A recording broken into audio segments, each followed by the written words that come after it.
বাজেটে কিন্তু একটা বড় আকারের ঋণ নেওয়া হচ্ছে আর্থিক খাত থেকে, যেটা ব্যাংক থেকে আমাদের যে বিজনেস কমিউনিটি যারা আছে তাদের জন্য একটা বিশাল সংখ্যার কারণ। অভ্যন্তরীণ খাত থেকে ঋণ না নিয়ে ব্যাংক ব্যবস্থা থেকে ঋণ না নিয়ে বরং বাইরের থেকে ঋণ আনাটা বেশি আমাদের জন্য স্বস্তিকর হবে এবং কিছু ব্যয় সংকোচন করা। আমাদের যেটা বক্তব্য ছিল সরকারের কাছে যে এই বাজেটটাকে একটু সংকোচনমূলক বাজেট করতে হবে। কেন সংকোচনমূলক? যে জিনিসটা মতুল ভাই বললেন সুন্দর করে, যে নিত্য প্রয়োজনীয় জিনিস বা আমাদের মূল্যস্ফীতির যে চাপটা সেটাকে আস্তে আস্তে প্রশমিত করতে হবে। সেটা করতে গেলে আমাকে একটা ডিম্যান্ড কম্প্রেশন দরকার আছে অর্থনীতিতে। ইতিমধ্যে দেরিতে হলেও বাংলাদেশ ব্যাংক মুদ্রানীতিতে বড় পরিবর্তন এনেছে গত মাসে।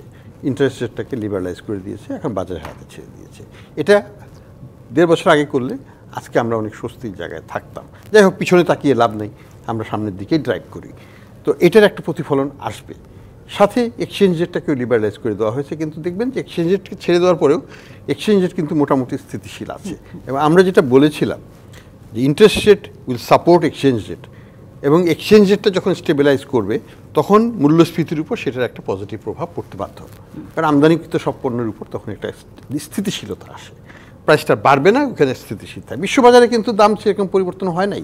সেটা রাশিয়া ইউক্রেন যুদ্ধ যতই কিছু হোক আবার সবগুলো আগের অবস্থায় চলে আসে, কিন্তু আমাদের অবস্থা সেটা আসে নাই। কাজে আমরা একটা ব্যতিক্রমী অবস্থায় আছি। আমাদেরকে কিছু স্ট্রং মেজার্সের দরকার ছিল, সেটা কিছুটা হলেও গত মাসে নেওয়া হয়েছে। বাজেটটাকে আমি দেখছি একটা সহায়ক ভূমিকা রাখতে, অর্থাৎ বাজেটের আকারটা গত বছরের বাজেটের চাইতে 4% বেড়েছে, যেটা প্রকৃত মূল্যে এটা সাইজটা ছোট হয়েছে। নগদে 500 টাকা বা তার বেশি পেমেন্টে পেতে পারেন ঢাকায় জমিসহ 20 কোটি টাকার পুরস্কার, এবং সেটা একটা সাপোর্টিভ রোল প্লে করবে। এটা কি পর্যাপ্ত পরিমাণে ছোট হয়েছে? না, হয়তো বলা যেতে পারে আরও অনেক জায়গাতেই অনেক কিছু করার ছিল সরকারের পক্ষে। ব্যয় সংকোচন অনেকভাবে করতে পারে। আমাদের পাট মন্ত্রণালয়ের কী দরকার, বস্ত্র মন্ত্রণালয়ের কী দরকার, এইরকমভাবে যদি কঠোরভাবে আমরা চাই আমরা অনেক জায়গায় কমাতে পারি। আমাদের রেমিটেন্সের উপর কেন আমরা 2.5% এখন সাবসিডি দেবো? এই 6,000 কোটি টাকা কি আমরা বাঁচাতে পারি না? পারি। আমাদের কিছু জায়গায় আমরা একটু কঠোরভাবে তাকাতে হবে এবং সিদ্ধান্তগুলো নিলে পরে আমার মনে হয় আরও 50-60 কোটি টাকা আমরা বাঁচাতে পারি। সেটা করা উচিত। কেন উচিত আমি একটু বলছি।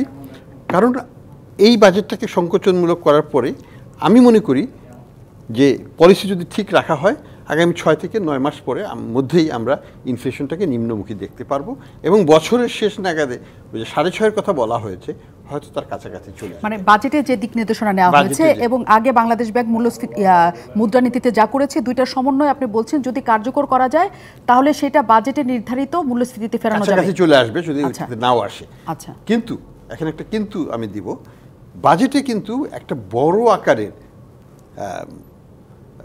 ঋণ নেওয়া হচ্ছে আর্থিক খাত থেকে, যেটা ব্যাংক থেকে আমাদের যে বিজনেস কমিউনিটি যারা আছে তাদের জন্য একটা বিশাল সংখ্যার কারণ। কারণ আমাদের যেটাকে আমরা বলি ব্যাংকিং খাতটা খুবই দুর্বল এবং অনেক ভঙ্গুর অবস্থায় আছে। এখানে কিন্তু প্রবৃদ্ধি হচ্ছে না, ডিপোজিট গ্রোথ হচ্ছে না। আমরা ধরে নিলাম যদি 10% ডিপোজিট বা 12% ডিপোজিট গ্রোথ হয় তাহলে 1,80,000 কোটি টাকা হবে, 1,60,000-70,000 কোটি টাকা হবে। সরকারি যদি 1,40,000 কোটি টাকা নিয়ে নেবে তাহলে থাকবে কি? আমরা তো চাই না যে 13% জিডিপি হচ্ছে সরকারের 13 থেকে 14%। তারা যদি 80% ঋণ নিয়ে নেয় তাহলে এই 87%-এর যে অর্থনীতি যেটা ব্যক্তিখাত পরিচালনা করছেন সেই অর্থনীতির জন্য মাত্র 20% দিয়ে তো হবে না। এই জায়গাটায় একটা টানাপোড়েন হচ্ছে, ইন্টারেস্ট রেট আরও অনেক বেড়ে যেতে পারে। এই ব্যাপারটাকে সরকারকে আরও পুনর্বীক্ষণ করার দরকার আছে। দরকার হলে এক্সপেন্ডিচার কাট করে ঋণের পরিমাণটাকে কমিয়ে নিতে হবে, দিয়ে আর্থিক খাত যেন ব্যক্তি খাতকে সাপোর্ট করতে পারে। কিন্তু সেই ক্ষেত্রে ঘাটতি মেটানোর জন্য কি সরকারের কাছে আসলে আর কোনো বিকল্প আছে? খুব বেশি বিকল্প নাই, কারণ টাকা ছাপাতে পারবে না, অর্থনীতি তাহলে ইনফ্লেশন হয়ে যাবে। আবার বিদেশি ঋণ যথেষ্ট পরিমাণে নিচ্ছে, আরও যদি নিতে পারে সরকার নিক, আমরা চাই, কিন্তু হয়তো আর পাবে না। তারপরে না পেলেও তো এখনো তো ঋণ পরিশোধে আমাদের দ্বিতীয় সর্বোচ্চ, সেটা পরের কথা। আপাতত আমাকে বাঁচতে দিন, আপাতত আমরা এই বছরটাকে কভার করি। এখন একটা সংকটের বছর আমরা এখনো যদি আরো $2-4-5 বিলিয়ন ঋণ নেই তেমন কোনো কিছু হবে না। কিন্তু $5 বিলিয়ন ঋণ যদি অতিরিক্ত আনতে পারে বাজেটে যেটা আছে তার চাইতেও, তাহলে কিন্তু আমাদের এই যে ঋণের সমস্যাটা যেটা আমি বললাম সেটা অনেকাংশেই প্রশমিত হয়ে যাবে। অভ্যন্তরীণ খাত থেকে ঋণ না নিয়ে ব্যাংক ব্যবস্থা থেকে ঋণ না নিয়ে বরং বাইরের থেকে ঋণ আনাটা বেশি আমাদের জন্য স্বস্তিকর হবে এবং কিছু ব্যয় সংকোচন করা।